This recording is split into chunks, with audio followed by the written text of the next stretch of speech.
Nshuti bavandimwe, nongeye kubasuhuza mbifuriza umugisha n'amahoro bituruka ku Mwami Imana yacu. Uyu munsi rero tugiye kongera nanone kubana dufatanyiriza hamwe kuganira amagambo y'Imana avuga gukira indwara, aho tuza kureba amagambo y'Imana ari muri Yesaya ibice 53 umurongo wa 4 n'uwa 5. Haravuga ngo ni ukuri intimba zacu nizo yishyizeho, imibabaro yacu niyo yikoreye, ariko twebwe twamutekereje nk'uwakubiswe n'Imana agacumitwa nayo, agahitamishwa n'imibabaro. Nyamara ibicumuro byacu nibyo yacumitiwe, yashenjaguriye gukiranirwa kwacu, igihano kiduhesha amahoro cyari kuri we, kandi imibyimba ye niyo adukirisha. Amen. Nk'uko tubibonye muri aya magambo y'Imana, tubonye muri iki gice, tubona yuko iri jambo rifite uburemere bukomeye kuko riduhishurira uburyo Yesu yitanze atubabara ibyaha kandi akadukiza indwara. Uyu munsi rero turaganira ku nsanganyamatsiko igira iti gukira binyuze mu mibabaro ya Yesu Kristo. Gukira indwara binyuze mu mibabaro ya Yesu Kristo. Iyo tuvuze imibabaro ya Yesu Kristo, ni ukuvuga ngo inkomoko yo gukira cyangwa se kwakira ubuzima bushya. Aha Yesaya tubona yuko yari umuhanuzi w'Imana wahanuye imyaka myinshi mbere yuko Yesu avuka, ariko ahishuriwe neza iby'umucunguzi azanyuramo. Yabonye Yesu avuka nk'umugaragu w'Imana, agasuzugurwa, agashinyagurirwa, ndetse akababarizwa ku musaraba. Imibabaro rero ya Yesu ntabwo yari impanuka, ahubwo yari umugambi w'Imana yo gucungura abantu. Uko yakubiswe, uko yaciriwe urubanza atarakwiriye, byose byari uburyo bwo kuduha agakiza. Yesaya rero yaravuze ngo ni ukuri nubwo yikoreye imibabaro yacu. Ibisobanura ko Yesu atabajwe ibyaha bye cyangwa se indwara ze, ahubwo yabikoze byose ku bwacu. Rero gukira ibyaha binyuze mu maraso Yesu. Ijambo ry'Imana ritubwira ko Yesu yakomerekejwe no gukiranirwa kwacu.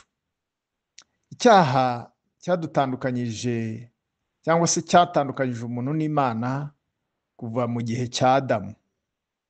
Icyo cyaha cyazanye urupfu, cyazanye indwara, cyazanye imibabaro yose iyi tubona duhura nayo. Ariko kuko Imana idukunda, yohereje umwana wayo ngo abe igitambo cyo kuducungura.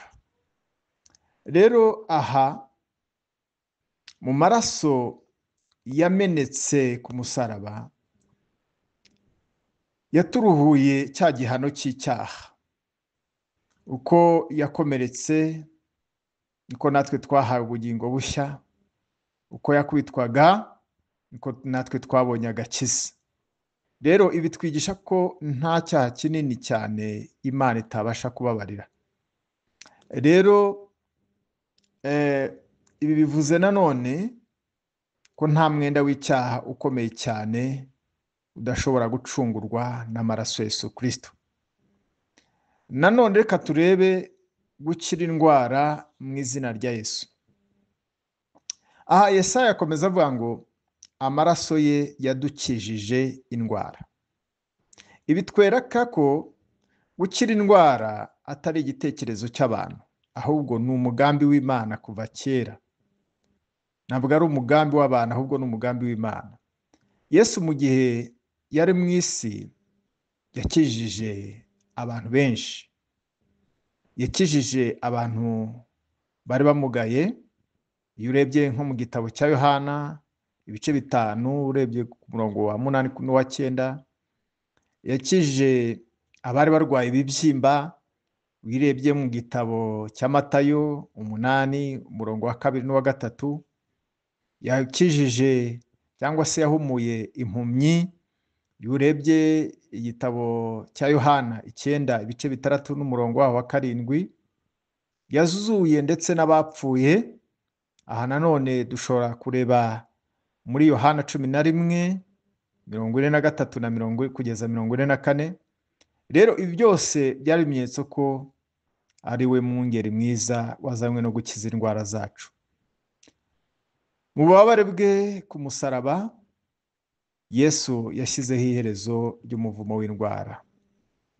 Uko imisumari yacumitwaga mu biganza no mu birenge bye, niko indwara zacu zashyirwaga kuri we. Niyo mpamvu uyu munsi wowe ufite indwara ushobora kwizera Yesu ko abasha kugukiza. Aha rero nanone tubona yuko abanditsi b'isezerano rishya bagarutse ku gitabo cya Yesaya 5 ibice 53 uhere ku murongo wa 4 n'uwa 5, kenshi kugira ngo berekane ko ari Yesu wabihanuweho.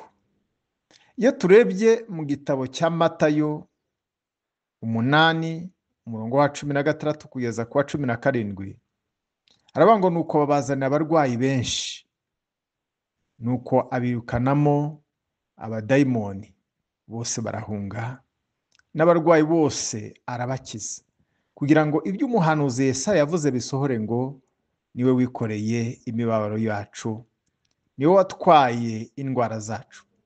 Nanone iyo turebye mu gitabo cya Petero wa mbere ibice 2 kugeza ku murongo ibice 2 n'umurongo wa 24, haravuga ngo niwe wikoreye ibyaha byacu mu mubiri we ku giti, kugira ngo dupfe ku byaha tubeho gukiranuka. Ngo nubwo ibi rero bigaragaza ko ijambo ryahanuwe na Yesaya ryasohoye neza kuri Kristo. Aha nanone twakongera kwibaza ikibazo kenshi abantu benshi bakunze kwibaza, dukunze kugarukaho, kibaza ngo kuki hari abakristo barwara. Iki ni ikibazo kibazwa kenshi. Niba Yesu yaradukijije indwara, kuki abakristo bamwe bakomeza kurwara? Bibiliya rero ntivuga ko tutazigera turwara, ahubwo ivuga ko mu mibabaro ya Yesu ariho duherwa gukira indwara. Hari ubwo rero indwara iba ikigeragezo cyo gupima kwizera kwacu. Iyo turebye nko muri Yobu ibice 2 ku murongo wa 6 n'uwa 7, ahangaha tubona uburyo Yobu yageragejwe. None hari ubwo Imana ikoresha indwara kugira ngo yerekane imbaraga zayo. Aha nanone twakongera tukareba mu gitabo cya Yohana 9 n'umurongo wa 3. Ariko nanone tukongera tukibuka ko muri byose Yesu afite ijambo rya nyuma, niwe mukiza, niwe muganga w'ukuri. Iyo rero tumwiringiye, iyo tumwizeye, iyo tumuhanze amaso, aho ngaho tukamwereka indwara zacu kandi tubyizeye, abasha kudukiza. Nanone twareba gute, ni gute tubasha kwakira iyo mpano cyangwa se tubasha kwakira gukira indwara zacu. Bigenda bite? Iyo twumvishe ijambo nk'iri, hari icyo tugomba gukora twebwe ubwacu kugira ngo tubone ubuzima bwuzuye muri Kristo, ubuzima Kristo Yesu yatanze. Icyambere cy'ibanze kandi gikomeye tugomba kubanza gukora ni ukwizera ijambo ry'Imana. Ukizera ko Yesu yababariye ibyaha byawe kandi akakuvura indwara zawe. Byambere bijyana no kwakira imbabazi, kuko mbere yo gukiza indwara Yesu yabanje kubabarira ibyaha. Rero banza wakire imbabazi za Yesu, banza wakire kubabarirwa ibyaha, banza wemere kwihana mutima wawe, wongere ubwire Yesu ngo nje imbere yawe, mbabarira ibyaha byanjye. Hanyuma ibindi bize nyuma, ariko wamaze kwakira kwa kubabarirwa. Icya kabiri ugomba gukora ni ugusenga no gutambira Imana. Rero hari benshi bakize indwara zabo mu masengesho, tubona nka Yakobo 5:14-15. Ikindi cya gatatu ugomba gukora ni ukwitonda mu mibereho myiza. Ahangaha Imana iduha ubugingo, ariko tugomba kubwitaho. Hari igihe twumva ari kuba twarahawe ubuzima ari ibintu biri aho tukabifata for granted, ariko ntabwo ari ibintu dukwiye gufata gusa, ahubwo tukwiye gusigasira bwa buzima Imana yaduhaye, tukarya neza, tukaryama neza, tugakora siporo, tukirinda mu buryo ubwo aribwo bwose. Ntitwumve yuko kuko hari ibyo tugomba gukora natwe kugira ngo dusigasire bwa buzima Imana yaduhaye.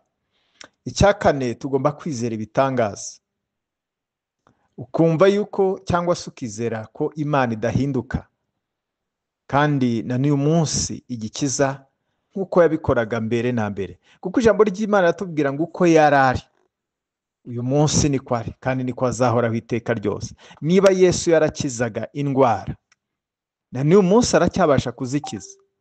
Hari abantu benshi uyu munsi bavuga ngo ese byagenze bite Yesu ko tutakibona ibitangaza bikoreka, ko tutakibona indwara zikira, ko tutakibona ibyo Bibiliya ivuga, ibyo dusoma hano muri Bibiliya, Yesu ko yakoraga ibimenyetso n'ibitangaza agakiza indwara, uyu munsi ko bitahari.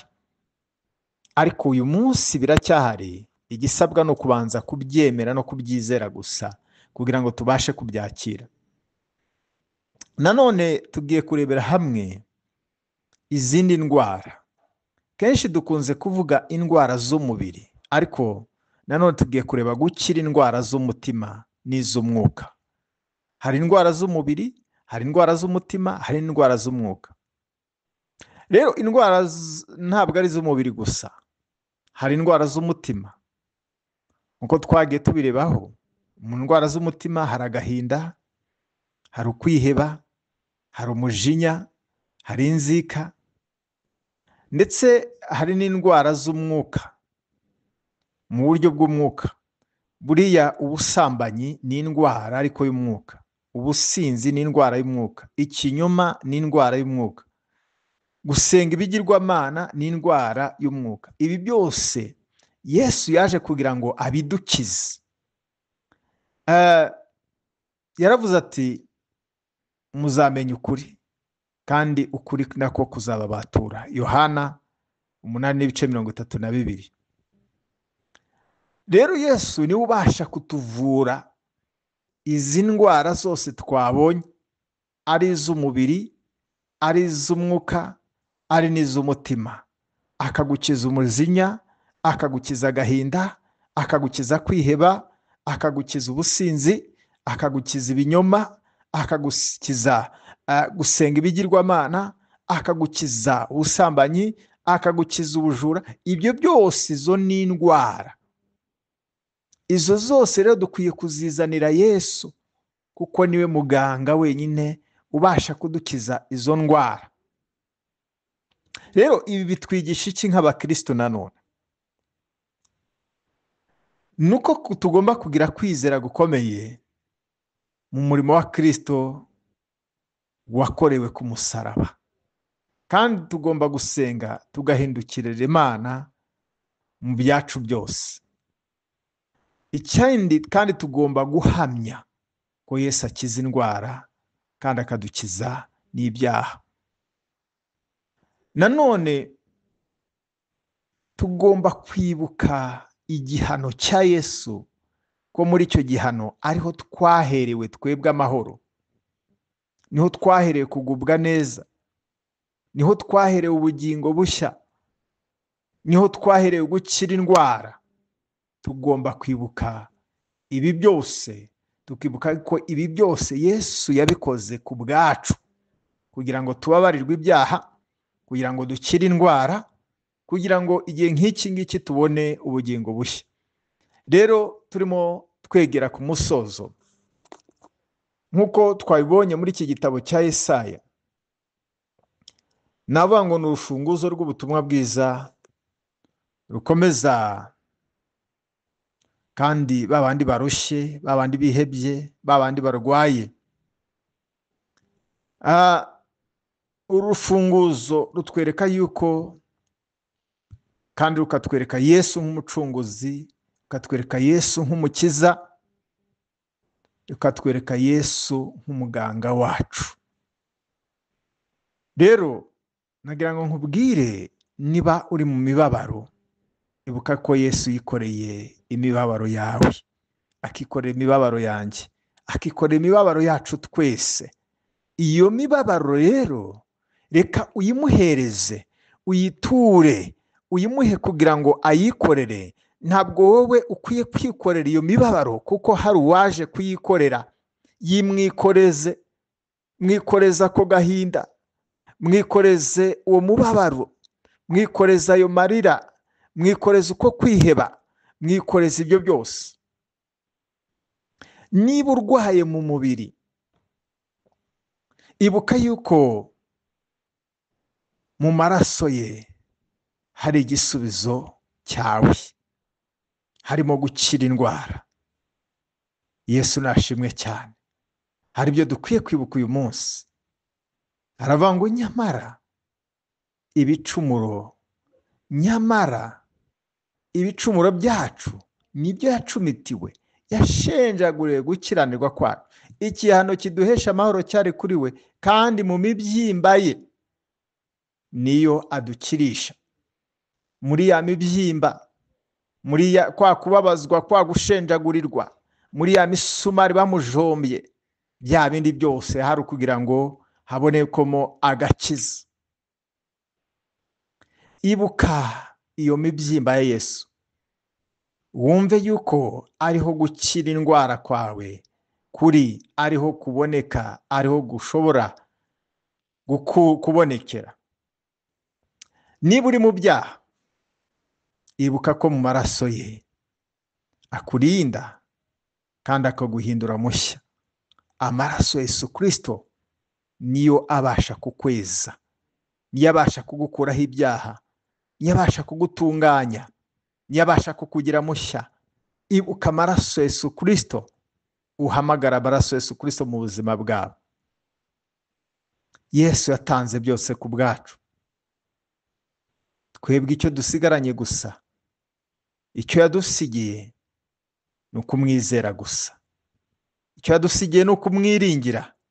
Icyo yadusigiye ni ukumukurikira, tukemera kuba duciye bugufi, tukemera imbabazi ze, tukemera urukundo rwe, tukemera kubabarirwa nawe, kugira ngo imbabazi ze, ubuntu bwe, urukundo rwe bize kudusaba. Nagira ngo muri uyu mwanya, niba utaramwakira, niba utaramwemerera, niba uruhijwe n'ibyaha, yavuze ngo mwese abarushye n'abaremerewe nimuze munsange ndabaruhura. Nyemerera muri uyu mwanya dukorane isengesho. Niba warurushye wumva warasubiye inyuma, reka wongere ukorane iri sezerano n'umwami Yesu. Vuga ngo mwami Yesu, uyu munsi nje imbere yawe, ndarushye, ndaremerewe, mbabarira, umbabarire ibyaha byanjye byose, umbabarire intege nke, umbabarire gukiranirwa. Nisunze umusaraba wawe Yesu, amaraso yawe Yesu yoza agakuraho ibyaha, reka yongere kunyoza. Mwami Yesu, ngo uhaye ubuzima bwanjye, reka ubuganze ubutegeke, ubuyobore. Uyu munsi ndahindukiye, Satani ndakwanze n'ibyawe byose. Yesu, umfate unkomeze, amazina yanjye uyandike mu gitabo cy'ubugingo, amazina yanjye uyakure mu gitabo cy'urupfu. Uyu munsi mbaye umwana wawe, ndakwizeye, mpimbaraga unkomeze kandi ukomeze kubana nanjye ibihe byose, mu izina rya Yesu, amen. Reka mbasengere. Mwami Yesu, ndagushimiye kubw'uyu wese ugarutse imbere yawe, kubw'uyu wese uguhaye ubuzima bwawe. Reka umugirire neza, komeze kubana nawe, umwambike imbaraga kandi umukomereze mu buntu bwawe, mu gakiza kawe, mu izina rya Yesu. Reka dusenge irindi sengesho. Wowe urwaye, ukumva urwaye indwara ye yose, yatubwiye ngo mu mibyimba ye twakize indwara zacu zose. Reka wongere kwizera ko mu mibyimba ya Yesu harimo gukira indwara iyo ari yo yose. Sinzi indwara urwaye, yaba ari kanseri, yaba ari diyabete, yaba ari umugongo, yaba ari indwara yo mu maraso, yaba ari indwara yo mu nda, yaba ari indwara yo mu magufa, yaba ari indwara yo mu buhumekero. Sinzi indwara urwaye, ariko ngo mu mibyimba ya Yesu twakize indwara zacu zose. Reka wizere ko muri iyo mibyimba harimo gukira iyo ndwara iyo ari yo yose. Iyi ndwara muri uyu mwanya reka dusenge. Turagushimye Yesu kuko witanze ugatanga ubuzima bwawe, ugashenjagurwa, ukababazwa, ugasuzugurwa, ariko uyu munsi byose wabikoze kugira ngo twebwe tubabarirwe, kandi mu mibyimba yawe twakize indwara. Niyo mpamvu nkweretse uyu mwene data, uyu mushiki wacu wari urwaye indwara, uyu munsi twakire kwizera ko mu mibyimba yawe harimo gukira indwara. Reka kubw'iyo mibyimba yawe uyu wari urwaye indwara, uyu munsi niyakire ubuzima, niyakire gukira. Uyu munsi ndashyiraho iherezo kuri ubu burwayi, nibushyirwe iherezo mu izina rya Yesu. Amagufa ye nabe mazima, amara ye nabe mazima mu izina rya Yesu. Amagufa ye nabe mazima, inyama nizize niba mazima, amaraso ye nabe mazima mu izina rya Yesu. Buri burwayi bwose uyu mwanya niburekure mu izina rya Yesu. Ndatura ubuzima, ndatura ubuzima, ndatura ubuzima. Urakoze Yesu kubwo kudukiza, tuguhaye icyubahiro mu izina rya Yesu, amen. Rero nongeye kubifuriza umugisha w'Imana, mukomeze kugubwa neza muri byose. Shalom shalom.